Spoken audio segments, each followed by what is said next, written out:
Il est 13 heures, bonjour à tous, bienvenue dans votre journal. Hier, mercredi, un conseil des ministres s'est tenu au palais de la présidence de la République, avec pour ordre du jour des projets de décret et des communications. Le conseil a également marqué son accord pour affréter Air Côte d'Ivoire pour le transport des Ivoiriens vivant en Tunisie qui désirent retourner au pays. Chaque 1er mars, on célèbre la journée mondiale de la protection civile. Le 1er mars, c'est l'anniversaire de l'entrée en vigueur de la constitution de l'OIPC en tant qu'organisation intergouvernementale. Le 1er mars 1972, journée qui a donc pour but de mieux faire connaître les missions de la protection civile auprès du grand public. En RDC, 25 adolescents, dont des filles, ont été enlevés mardi dernier dans la province de Baswele, dans le nord du pays. Des membres de la rébellion ougandaise de l'armée de résistance du Seigneur pourraient être à l'origine de cet enlèvement. Les autorités ont annoncé des patrouilles pour tenter de retrouver les otages. Je vous le disais en titre, hier 1er mars, lors du Conseil des ministres qui s'est tenu au palais de la présidence de la République sous la présidence du chef de l'État, des décrets donc du chef de l'État, plusieurs mesures ont été prises, entre autres le rapatriement imminent donc des ressortissants ivoiriens vivant en Tunisie et désireux de rentrer pour fuir la vague de violence qui prévaut dans ce pays d'Afrique du Nord. On voit cela avec Viviane. Le Conseil des ministres de ce mercredi 1er mars 2023, sous la présidence du chef de l'État, le président Alassane Ouattara, a vu la prise de 9 décrets relatifs à plusieurs domaines de la vie économique et sociale, notamment le financement de programmes dans le secteur de l'éducation, le renforcement du réseau électrique dans les localités les moins approvisionnées, l'adoption de nouvelles dispositions concernant le droit de la famille, les conditions d'interdiction d'accès au territoire ivoirien pour un non national, la création d'un ordre du mérite pour le corps judiciaire, la définition des modalités d'accès aux soins de santé de la couverture maladie universelle, la CMU. Hormis ces dossiers régulièrement inscrits à son ordre du jour, face à la violence qui s'abat depuis le 22 février dernier sur les ressortissants subsahariens vivant en Tunisie, le Conseil des ministres a pris des mesures urgentes pour secourir les ressortissants ivoiriens. Le Conseil a été informé de la situation en Tunisie, où nos compatriotes vivent des moments particulièrement difficiles. La ministre d'État, ministre des Affaires étrangères, a informé le Conseil de toutes les dispositions prises par notre ambassadeur en Tunisie, et ce, depuis le 22 février, date du début de ces manifestations. Des dispositions ont été prises et qui ont permis notamment d'enregistrer nos compatriotes au fur et à mesure qu'ils arrivaient, mais également de les héberger dans des conditions acceptables grâce donc à des ONG caritatives qui avaient été identifiées. Aujourd'hui, nous avons un effectif donc de 725 Ivoiriens qui ont été enregistrés. Parmi eux, après vérification de leur identité, nous avons 500 volontaires au retour. Il convient de noter que le ministère d'État, le ministère des Affaires étrangères avait pris toutes les dispositions pour organiser ces rapatriements depuis la semaine passée, mais ce sont nos compatriotes qui ont souhaité observer la situation pour voir si elle allait évoluer dans le bon sens. Et aujourd'hui, des instructions ont été données avec l'accord de nos concitoyens, puisque le retour est volontaire, pour enclencher les opérations de retour dans notre pays. Notre compagnie nationale Air Côte d'Ivoire a été mise en mission pour pouvoir donc opérer ces retours-là. Mais en attendant, le chef de l'État, le président de la République, son Excellence Alassane Ouattara, a donné des instructions pour que leur soit accordée une aide financière. De même, des instructions ont été données pour qu'un pécule leur soit versé à leur retour en Côte d'Ivoire afin de faciliter leur réintégration et notamment permettre à ceux qui doivent se rendre à l'intérieur de pouvoir donc y rejoindre leur famille.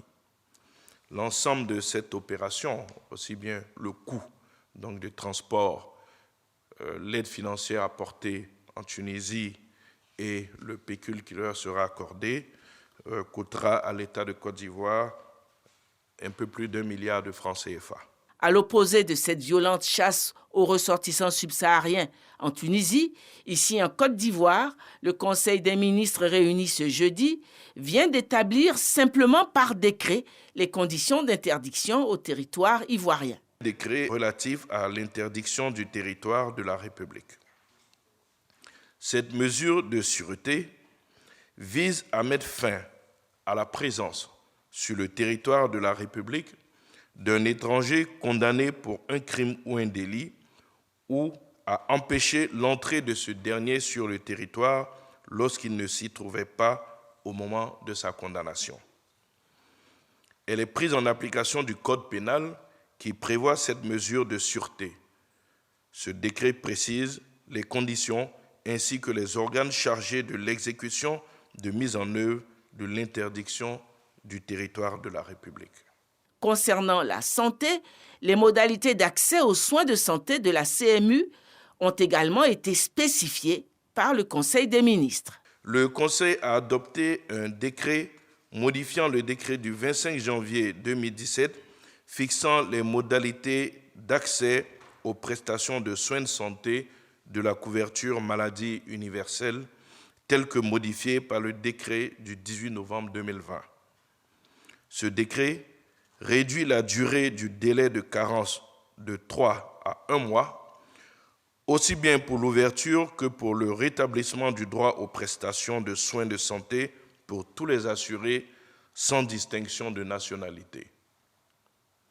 Aussi, le décret précise que le rétablissement du droit aux prestations de soins de santé après suspension pour cessation de paiement de la cotisation n'est acquis qu'après paiement de toutes les cotisations dues et l'observation d'un nouveau délai de carence d'1 mois à compter de la date du paiement des dites cotisations. Le Conseil des ministres se réunira à nouveau le 26 mars prochain. Reportage signé donc Viviane Haïma, Begré-Jérôme et Jamasso. Avis aux automobilistes et futurs automobilistes. Sachez que 12 points sont désormais attribués au permis de conduire. Ce sont des points que vous pourrez perdre progressivement à chaque fois que vous commettrez certaines infractions. Depuis hier, 1er mars, le permis de conduire à points est entré en vigueur. Comment les automobilistes ont-ils passé cette première journée? Se sont-ils conformés aux règles de bonne conduite dans le respect du code de la route? C'est ce qu'on voit maintenant dans ce reportage constat de Khalil Diomondé et Lanciné Bakayoko. Un nouveau virage dans la lutte contre l'incivisme sur les routes. Le permis à points est en vigueur. Ce matin, ces usagers d'engins à 2, 3 et 4 roues sont sur le qui-vive. Ceinture de sécurité bien mise, casque convenablement fixé, les yeux rivés sur les radars, pas question de perdre des points. Je cherche à poser mes 12 points, ça que le gouvernement en a même point dedans.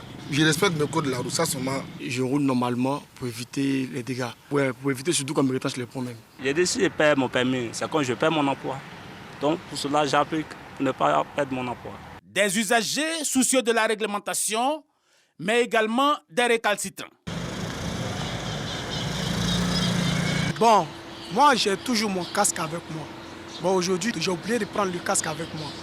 Ici à Djamé, les transporteurs de minicar appelés Baka ont toujours le frein à main.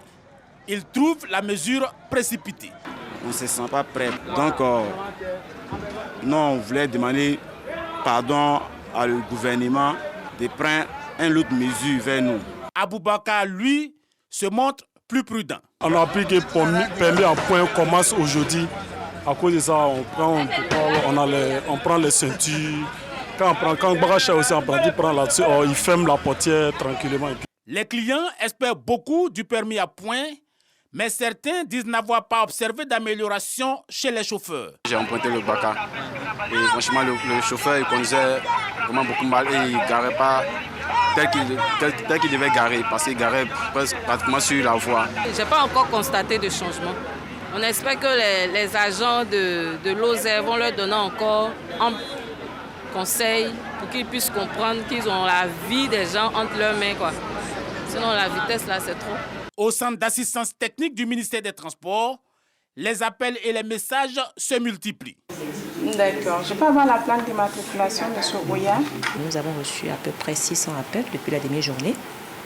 Et c'est clair que d'ici la fin de la journée, on atteindra les 1000. La plupart des appels proviennent des entreprises.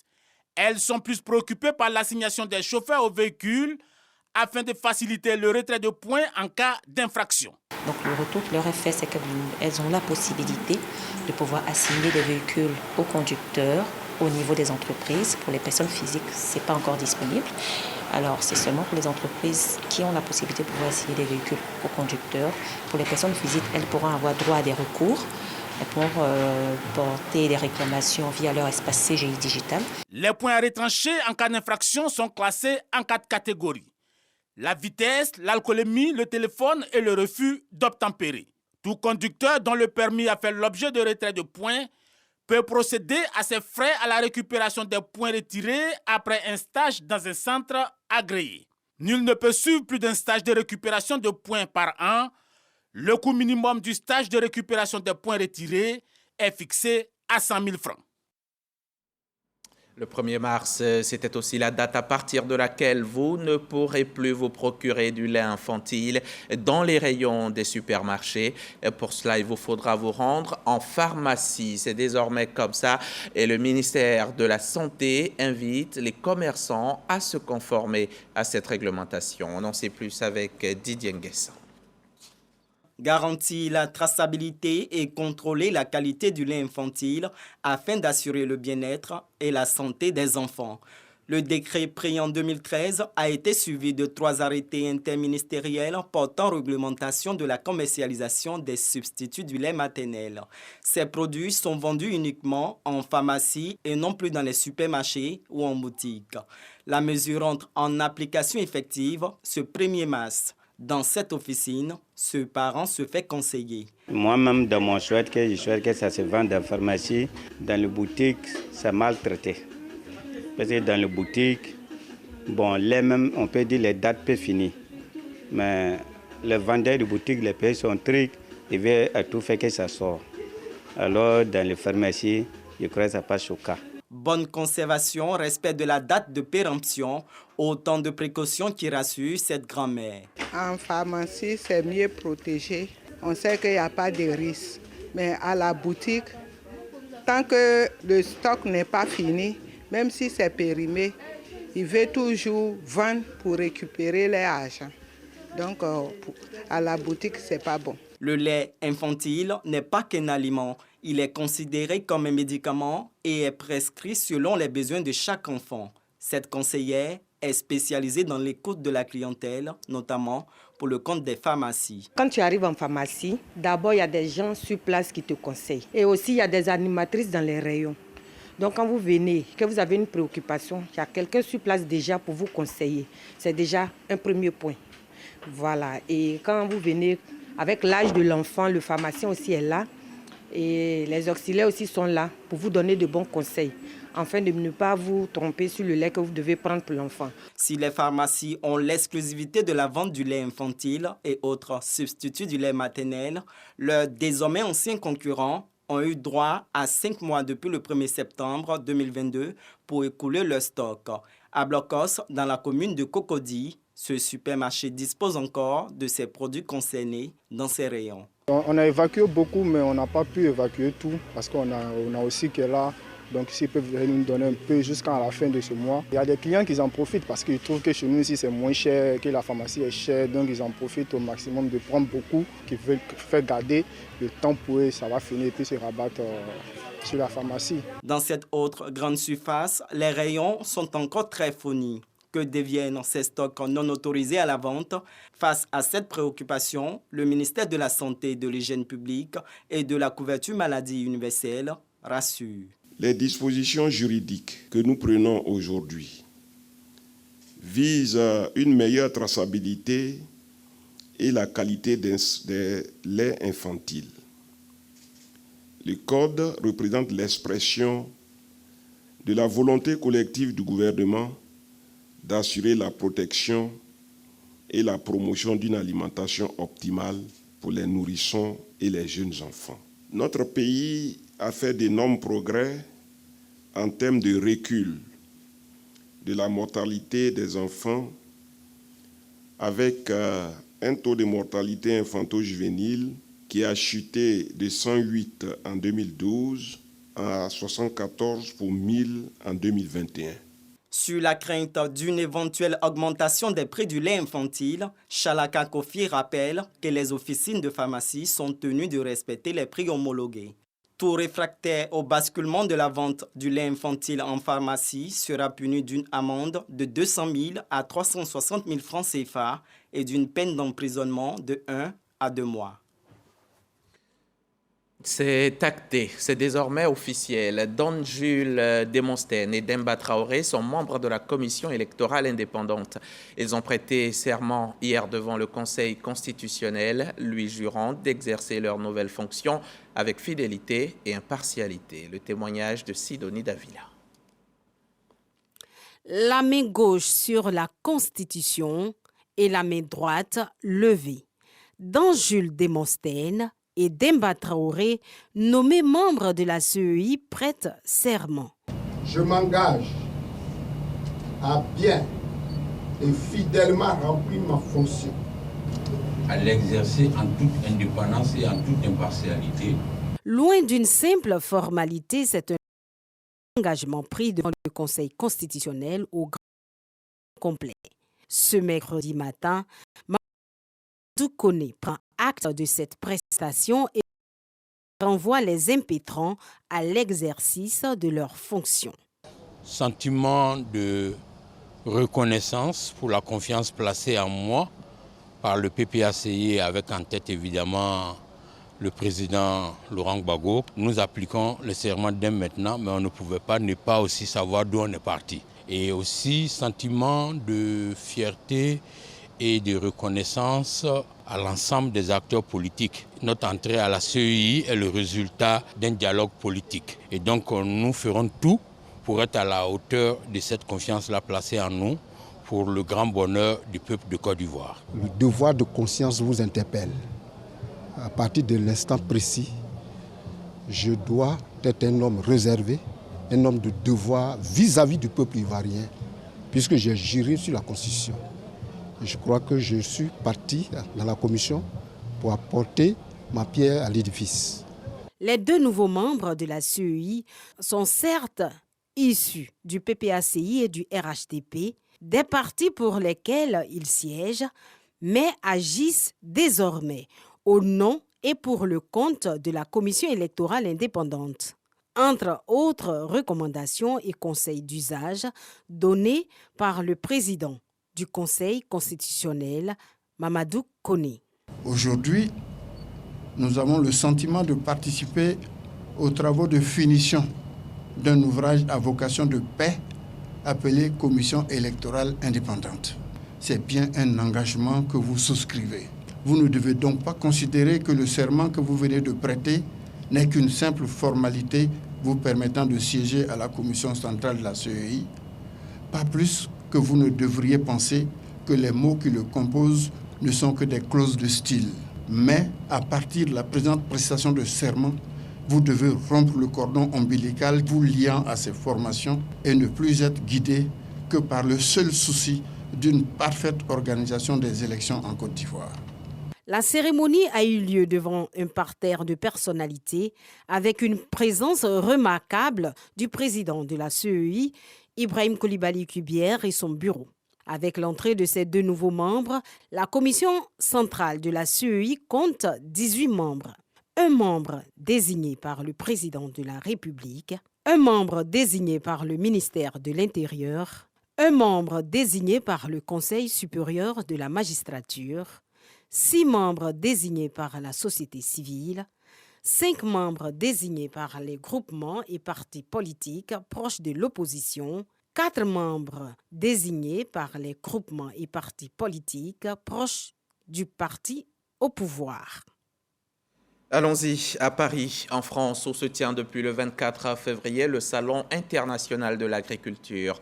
Les Ivoiriens sont bien présents sur place dans la capitale française, avec une forte délégation pour exposer les richesses de la Côte d'Ivoire.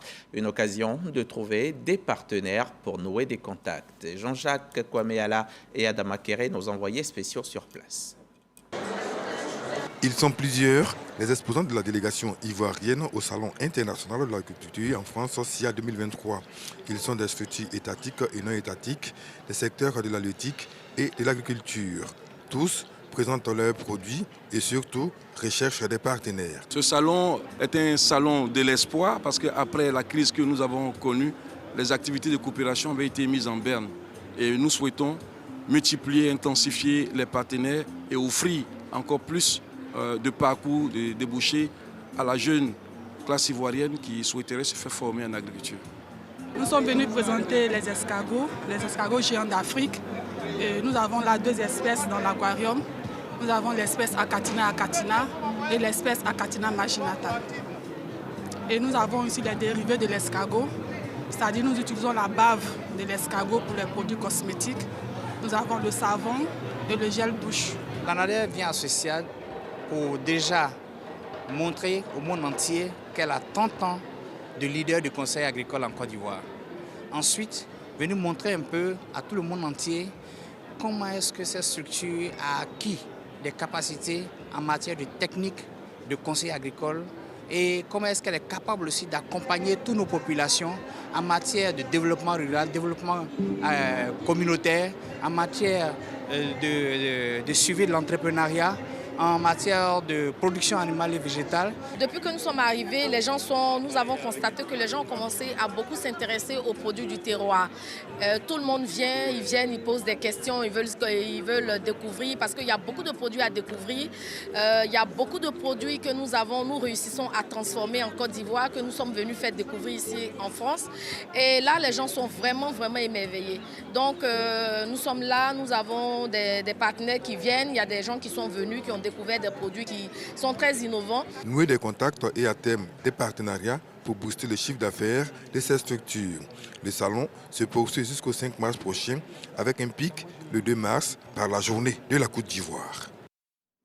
De retour en Côte d'Ivoire, on va évoquer la célébration hier de la Journée internationale de la protection civile. L'Office national de la protection civile a organisé cette 33e édition à Adzopé, dans la région de Lamé. Thème de la célébration, le rôle des technologies de l'information dans l'évaluation des risques. Reportage d'Yarasuba Ami, Didier Nguessan et Fernand Conan. La Côte d'Ivoire, à l'instar du monde entier, a célébré la 33e journée mondiale de la protection civile. Rôle des technologies de l'information dans l'évaluation des risques est la thématique de cette édition.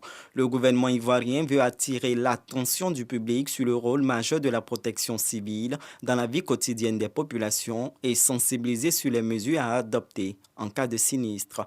Vous convenez avec moi que sans les technologies de l'information et de la communication, aucune efficacité ne peut être garantie dans la gestion d'une catastrophe. Il faut communiquer, mais aussi il faut prévenir les catastrophes. Grâce aux outils modernes qui sont mis à la disposition du grand public et des acteurs de la protection civile, nous pouvons non seulement empêcher très certainement la survenue des sinistres en les prévenant, mais limiter leurs effets, mais aussi gérer efficacement justement toutes les opérations inhérentes à la survenue d'une catastrophe. Le ministre Amadou Coulibaly, représentant le Premier ministre Jérôme Patrick Hachi, s'est félicité du choix de ce thème. Et les prochains défis, ça va être la gestion des données. On s'est anticipé sur le problème de météo. On s'est dit exactement où il y aura des orages, quels sont les endroits où il y a des risques d'éboulement, il y a des risques d'inondation. Réussir à mettre ensemble toutes ces données, est une véritable gageure que le Premier ministre a très vite compris Et c'est en cela qu'il a créé le Comité national de digitalisation de notre pays pour pouvoir apporter davantage de coordination, davantage d'optimisation et de mutualisation des données de façon à pouvoir mieux prendre en charge toutes les problématiques qui pourraient se poser donc dans notre pays. Créé en 1961 sous le nom du Service national de la protection civile, qui devient plus tard la Direction de la protection civile, l'ONPC est logé au sein du ministère de l'Intérieur et de la Sécurité.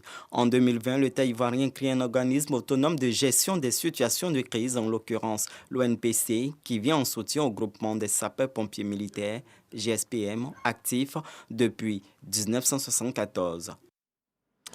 Vous allez le voir en image. À San Pedro également, on a célébré la 33e journée mondiale de la protection civile. Là-bas, pendant cette célébration, la préfecture de San Pedro a rendu hommage aux vaillants sapeurs-pompiers civils donc, de Côte d'Ivoire avant d'inviter les populations à collaborer véritablement avec ceux qui vivent pour sauver ou périr. Sam Conan, son témoignage donc, vous sera proposé dans nos prochains journaux. L'ONG Junior Achievement Africa s'engage de plus en plus dans la promotion de l'entrepreneuriat jeune sur le continent africain. L'ONG vient d'organiser la 3e édition du concours mini-entreprise dédié aux lycéens pour en faire de futurs entrepreneurs et un projet pour initier les élèves du cours moyen à l'éducation bancaire. Les précisions de Victorine Yaoyobwe et Sissé Ibrahim. L'entrepreneuriat, une alternative qui s'offre aux jeunes pour résoudre durablement le problème de manque d'emploi. Plusieurs initiatives sont prises dans ce sens par le gouvernement. L'organisation non gouvernementale Junior Achievement accompagne cette politique à travers son projet Mini-entreprise, un concours qui récompense les meilleurs projets d'entreprise des élèves de première et de terminale. Projet d'entrepreneuriat qui cible des jeunes de 15 à 18 ans. Ces jeunes-là, par la suite, auront la possibilité, à travers l'écosystème que nous sommes en train de créer au niveau d'Abidjan, ils auront la possibilité d'être encadrés pour leur permettre justement de se lancer dans l'entrepreneuriat. Les lauréats du concours Mini-entreprise 2023 de Côte d'Ivoire affronteront les meilleurs des autres pays africains à Kigali, au Rwanda. Le ministère de l'Éducation nationale suit avec intérêt ce programme perçu comme un incubateur d'entreprise. Le fait que la Côte d'Ivoire participe à cette initiative, c'est une opportunité pour nous qu'on puisse leur donner les outils qu'il faut pour eux-mêmes créer l'emploi, avoir le sens de l'innovation, de la créativité. Pour garantir le plein succès et la pérennisation du programme Mini-entreprise, les encadreurs des candidats qui sont des enseignants sont formés au coaching. Junior Achievement, à travers sa coordination africaine, initie également les élèves du CM1 et du CM2 à l'éducation financière. Leurs enseignants ont eux aussi bénéficié d'une formation. Dobé Niaoré est danseuse et musicienne-chanteuse, ivoirienne bien entendu. Elle a fait ses classes au village Kiyimbok où elle apprend très tôt le théâtre, la danse, la musique et le chant pour finir par être primée aux Grammy Awards, ces récompenses décernées chaque année aux États-Unis afin d'honorer les meilleurs artistes dans le domaine de la musique. Comme la reconnaissance et la mémoire du cœur, Dobé Niaoré retourne aux sources, au village Kiyi. Aujourd'hui, elle a décidé de former à son tour des jeunes passionnés de danse. On voit cela avec Serge Pacom Didi et Jean-Marc Djadji.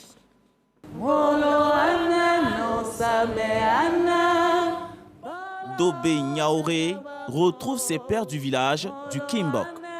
Un retour au bercail pour cet artiste dont les armes ont été forgées au sein de ce village artistique panafricain. Danse, théâtre, poésie, chant, Dobé Niaoré y a tout appris. 20 ans après, la performeuse décide de mettre son talent au profit de jeunes amateurs et passionnés de l'art. Elle donne des cours de chant et de danse. Le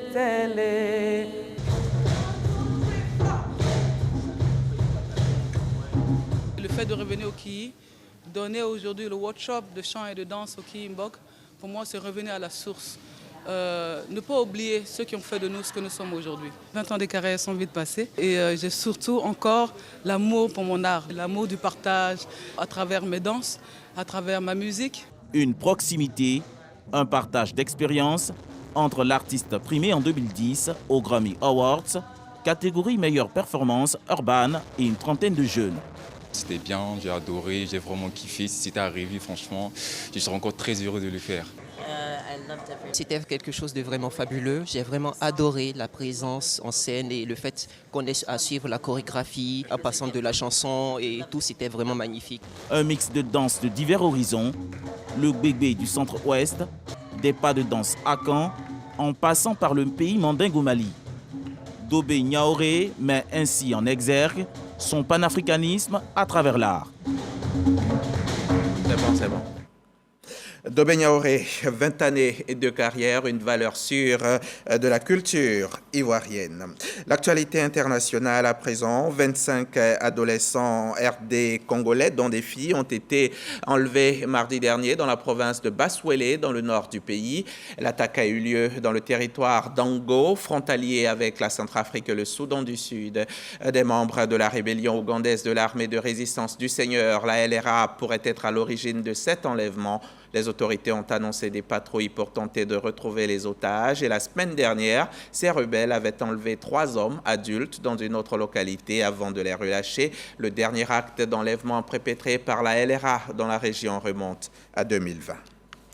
C'est la fin de ce journal. Merci de nous avoir suivis et à demain 13h.